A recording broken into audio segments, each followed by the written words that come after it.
Hello, my name is Randall Thompson. Most people call me Mickey though. TomTom over at YouTube asked me if I could do a deck tech on my Fatesale control disc, so that's what this is. So to start things off, if you are interested in the deck, here's the primer over at the MTG Salvation forums. This is me, Thinker. A quick rundown. Let's see. Zero down here, from what I understand, is the person who came up with the original idea. And then people like Spage here, and then myself, and all these people, plus plenty of other people, have all been contributing to the forum or the thread and trying to come up with a decent competitive list. And so, anyways, back in about May, I created a spreadsheet, and what I did is I noticed, Ensnaring Bridge seems to be really good in the deck, because the whole thing is you want to make it so that the opponent draws nothing but dead spells, or dead cards. So what you're doing is you're breaking a fundamental part of the game, where you're essentially rebuilding the opponent's deck in the game to make it do nothing. And so what I did is I came up with this analysis here, where I got the top cards played in the modern metagame. I got this information from MTG Goldfish, and then I listed all these candidate cards at the top, and I scored them according to how well they do against the cards in the modern metagame. So the higher the score, the better the card was, and the more likely we should include it into the deck. So anyways, we worked on it some more after that, and Zach Elsick, myself, and Mike Maz took the deck to GP Charlotte, and then Zach Elsick took 15th. Mike Maz did really well in the rebound event. Both Mike Maz and I didn't do so hot in the main event, and then I did well in Winnabox. So after that, I went back to the spreadsheet and I decided to redo it. And so what I did is I went back and I listed all the top cards in each matchups in Naya Burn, and then I included the number of copies and how many decks run that many copies. Got that information from MTG Goldfish. And then instead of using from 1 to 10, I just did zeros and ones for the most part. So 1 duress is worth 1 lightning bolt, and the ER is the relevance. So how likely it is that I'm going to be using a duress against a lightning bolt in a game against Burn. And so the more copies, then the more relevant it's going to be. There are some exceptions. For example, Ensnaring Bridge, it takes out all copies. One Ensnaring Bridge takes out all copies of Goblin Guides, so it's going to score higher. And then the relevance, 1 copy, it scores great, whereas the rest will just take care of one. I'll do a 1 for 1.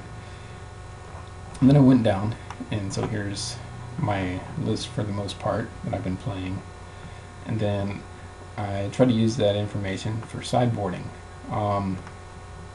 and so that I take out the lowest scoring cards, put in the higher scoring cards, and I try to make these numbers down here as high as possible, and that's how I know that I'm doing well for sideboarding.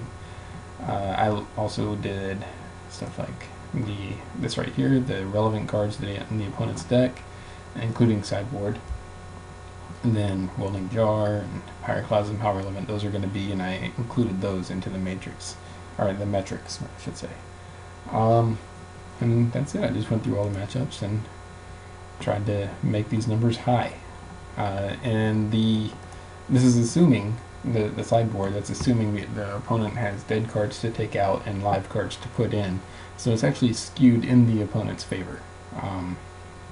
So anyways, this seems to follow the data from my games played. There are some exceptions. For example, Bloom Titan, I don't think I've dropped a game yet, so that might be error on my part in the metrics, or it might be error on the Bloom Titans player's part, but that doesn't seem to be the case. But I don't know, maybe some people can figure out and go look through the replays and see how the Bloom Titan players could be playing better.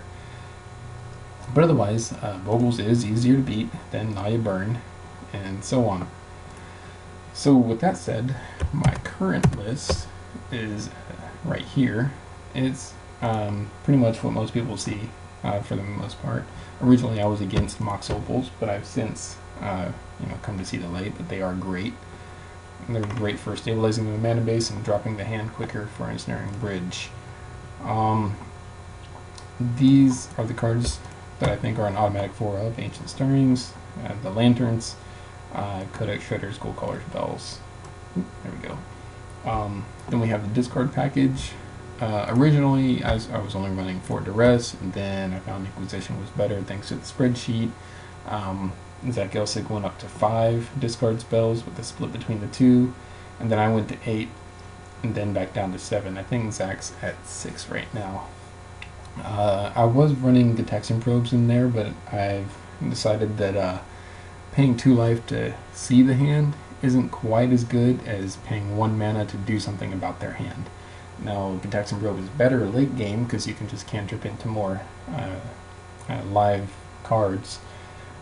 But I think it's, and by that time, if we made it to late game, we're already winning, I think. I did take out 1 Duress for 1 Surgical Extraction simply because it does have its niche uses, and niche, maybe that's how it's pronounced.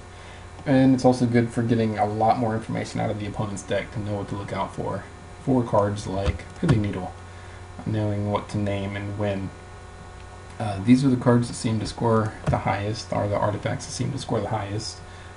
Big change between myself and a lot of other decks is the 3 of Sun Droplets.